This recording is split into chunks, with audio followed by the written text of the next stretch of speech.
Start किए। सहमी हुई है झोपड़ी बारिश की खौफ से, सहमी हुई है झोपड़ी बारिश की खौफ से, अमीरों की आरज़ू है यानी महलों की आरज़ू है कि बारिश तेज हो। जय हिंद, स्वागत है आप सभी का हमारे फेसबुक पेज में। जैसा कि आप देख रहे हैं ये कनकई नदी है। इस नदी का आलम अगर आप देखेंगे तो निश्चित रूप से काफ़ी खौफनाक दिख रहा है। इस नदी का ये वाला क्षेत्र, खास करके अभी ये जो सामने वाला क्षेत्र ये जो दिख रहा है, ये NH 327 के करीब सटा हुआ है। अगर यहाँ पे कटती है तो निश्चित रूप से कई सारे गाँव इनके जद में आ जाएगा, जो कि काफ़ी खतरनाक स्थिति हो सकता है।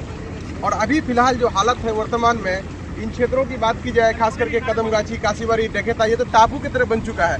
इस क्षेत्र में खुदा न खास्ता ये वाला NH अगर कटता है किसी तरह से भी, तो इन तमाम गाँवों का क्या हाल होगा आप कल्पना या तस्वीर भी नहीं कर सकते हैं। एक बात कही जाती है कि अगर आपका बीमारी हो, माथा में दर्द हो या पेट में दर्द हो या कहीं घाव हो जाए तो क्या वो घाव जीवन भर लगा हुआ रहता है? तो उत्तर आएगा, जवाब आएगा, बिल्कुल नहीं। लेकिन बिहार के परिप्रेक्ष्य में क्या होता है, बाढ़ की समस्या एक बार की समस्या नहीं है, एक साल की समस्या नहीं है। हमने जब से जन्म लिया इस धरती पर, जब से होश सकल संभाला है, बिहार की धरती पर खास करके मैं अपने इलाके सीमांचल में देख रहा हूँ कि हर बार आना ही है। आज के बच्चे जो अभी 11 साल के हैं, अगर उनसे आप अभी पूछेंगे कि क्या अगला साल बाढ़ आएगा, तो निश्चित रूप से वो कहेंगे कि अगले साल भी बाढ़ आना तय है। तो क्या बिहार का बाढ़ के लिए कोई परमानेंट सोल्यूशन नहीं हो सकता है? परमानेंट सोल्यूशन हो सकता है, लेकिन बिहार के नेताओं के अंदर ऐसी जमीर नहीं बची है। बिहार के नेताओं का जो बजट है, ऐश मौज की पूरी जो जिंदगी है, वो बाढ़ की कमाई से ही चलता है। यही वजह है कि बिहार में आज तक बाढ़ को लेकर के कोई परमानेंट सोल्यूशन नहीं निकल पाया। अब देखिए ये अगर नज़ारा रहा निश्चित रूप से रात भर के अंदर, अल्लाह न करे कि ऐसी हालत नदी में अगर ये हाल लगा रहा, तो आप इधर दिखा दीजिए, ये NH है।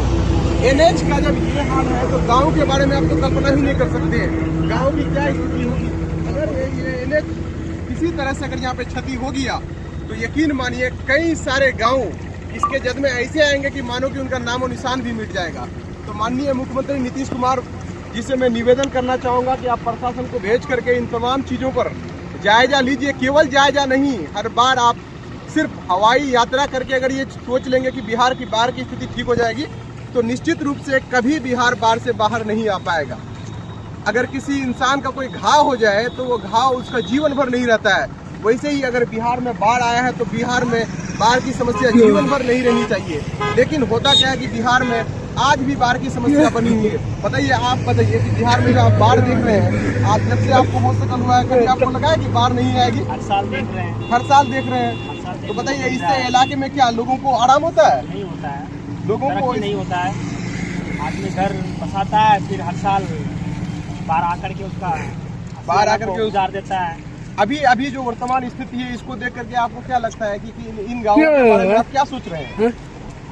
यहाँ पे देख रहे हैं कि यहाँ अगर जैसे अगर यहाँ पे कट जाता है जी, तो कदमगाछी, काशीबाड़ी, ये सब गांव नहीं बचेगा।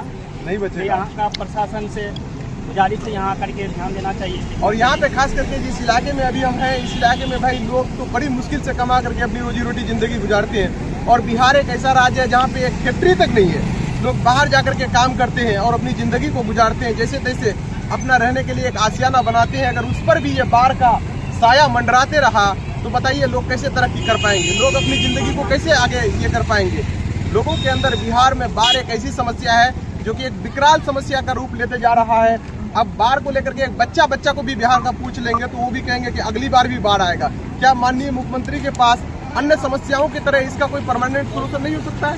क्या आपको नहीं लगता है कि इसका कोई परमानेंट सोल्यूशन हो सकता है? कहाँ पे कमी रह जा रही है कि मतलब बिहार में बाढ़ को यहाँ का नेता लोग ध्यान नहीं देते हैं, जितने के बाद उसको नीतीश कुमार तक नहीं पहुँचाते हैं कि यहाँ पे इतना समस्या उसको दूर करना चाहिए। हर बार तो मूड़ी का पैकेट वगैरह तो दे रहा है, उसी से आदमी अपना ये कर लेता है। फिर इलेक्शन आता है, इलेक्शन में फिर वही मुद्दा ये कर रहा है कि हम मूड़ी बांट के, टाका बांट दिए, पैसा बांट दिए, 6,000 घुसा दे। 6,000 से क्या होगा सीमांचल में? हर साल आप हमको 6,000 दीजिए, 6,000 से क्या होगा सीमांचल में? एक आदमी का क्या होगा? कुछ होने वाला है? 6,000 से कुछ नहीं होने वाला है। तो देखिए एक गाड़ी ईटा खरीदने जाएगा तो आज का डेट में 10,000 दाम है, 1,000 ईटा का दाम 10,000 है। तो एक गाड़ी ईटा भी नहीं होगा, जिसका घर टूट जाता है तो वो बेचारा क्या करेगा यहाँ का? अच्छा, ऐसे सीमांचल में गरीबी है। बिल्कुल। हर साल बाढ़ आने से और भी नीचे। अब जैसे देखिए यहाँ अभी हम लोग देख पा रहे हैं कि यहाँ की जो हालत है, तो अल्लाह न करे कि कोई अनहोनी हो जाए अगर किसी तरह का कोई अनहोनी होता है तो यकीन मानिए कि हम लोग इसके बारे में क्या स्थिति हुई है उसके लोग कल्पना नहीं कर सकते हैं। लेकिन हमारे प्रशासन आपको आएंगे क्या करेंगे, बाढ़ के टाइम में 6,000 रुपया एक मूढ़ी का बोरा दे देगा। क्या आपको 6,000 रुपया एक मूढ़ी का बोरा चाहिए कि इसका परमानेंट हल चाहिए? परमानेंट हल चाहिए कि हमेशा के लिए बाढ़ ना आए, इसके लिए ध्यान देना चाहिए यहाँ का प्रशासन को। तो बिहार में माननीय नेता लोगों मुख्यमंत्री नीतीश कुमार से हम ये निवेदन करेंगे कि बिहार में बाढ़ की समस्या को लेकर के केवल क्षणिक सोच, एक ऐसी सोच नहीं चाहिए कि जिससे कि मतलब फौरी तौर पे लोगों को तो राहत मिल जाए लेकिन इसका कोई परमानेंट सोल्यूशन ना हो। हम माननीय मुख्यमंत्री नीतीश कुमार से निवेदन करेंगे कि हर साल लोगों को बाढ़ के नाम पर केवल डराने और केवल फौरी सोल्यूशन करने के बजाय एक ऐसा सोल्यूशन किया जाए जिससे कि बिहार विश्व में, पूरे भारत में एक मिसाल पेश करे कि बिहार एक बाढ़ प्रभावित क्षेत्र था लेकिन मुख्यमंत्री नीतीश कुमार के विजन ने उस क्षेत्र को बदल दिया और वो क्षेत्र बाढ़ प्रभावित से बिल्कुल आज़ाद हो गया। हम माननीय मुख्यमंत्री से आखिर में ये निवेदन करेंगे कि भाई इस इलाके को छोड़िए, पूरे बिहार की अगर बात करें तो बिहार का खास करके नॉर्थ वाला जो एरिया है जो नेपाल से सटा हुआ है, खास करके 7 जिला जिसमें कि आपका पश्चिमी चंपारण, पूर्वी चंपारण, मधुबनी वगैरह हो गया, सुपौल हो गया, अररिया किशनगंज वाला एरिया है, कटिहार वाला एरिया लेंगे तो इन एरिया में बाढ़ से लोग हर बार परेशान होते हैं। तो क्या इनका कोई परमानेंट सोल्यूशन नहीं निकाला जा सकता है? बिहार का दक्षिणी बिहार को अगर आप देखें तो उन जिलों में एक फुट पानी के लिए लोग तरसते हैं। तो माननीय मुख्यमंत्री से मैं निवेदन करूंगा कि कोई परमानेंट सोल्यूशन निकाल करके बिहार के लोगों को और खास करके सीमांचल के लोगों को बाढ़ से निजात दिलाए। इसके लिए सीमांचल के लोग आपका हमेशा धन्यवाद करेगा, शुक्रगुजार करेगा। लेकिन अंतिम में जाते जाते आप क्या कहना चाहेंगे बाढ़ को लेकर मुख्यमंत्री नीतीश कुमार से? इससे निवेदन है कि यहाँ सीमांचल में खास तौर पर ध्यान देना चाहिए और यहाँ का जो जल स्तर जो बढ़ रहा है ये निवेदन करूँगा तो हमेशा के लिए इसको दूर किया जाए। बिल्कुल, बहुत बढ़िया। तो हम लोग अब यहीं पे इसको दीजिए हमें इजाज़त। आखिर में जाते जाते मैं ये कहूँगा कि अगर बाढ़ आ ही गया है तो कम से कम इस इलाके के लिए बाढ़ राहत के एक जगह बनाना चाहिए। इस इलाके में कोई ऐसी जगह नहीं है जहाँ पे लोगों को ले जा करके ठहराया जा सके, केवल स्कूल और कॉलेज को छोड़ दिया जाए। तो जो बाढ़ प्रभावित क्षेत्र है उस क्षेत्र में कम से कम ऐसा कोई कैंप होना चाहिए जहाँ पे लोग फौरी तौर पे कम से कम 2 दिन 4 दिन ही कम से कम अपनी ज़िंदगी रह सके और जी सके। और यहाँ के डीएम और प्रशासन से मैं निवेदन करूँगा कि भाई अररिया और किशनगंज के डीएम को, क्योंकि सिचुएशन बहुत खतरनाक है, कोई मामूली बात है नहीं, यहाँ से लोगों की जान जो है बिल्कुल एक तरह से बिल्कुल खतरे में आ गई है। रेड जोन से भी ऊपर जा रहा है धीरे धीरे।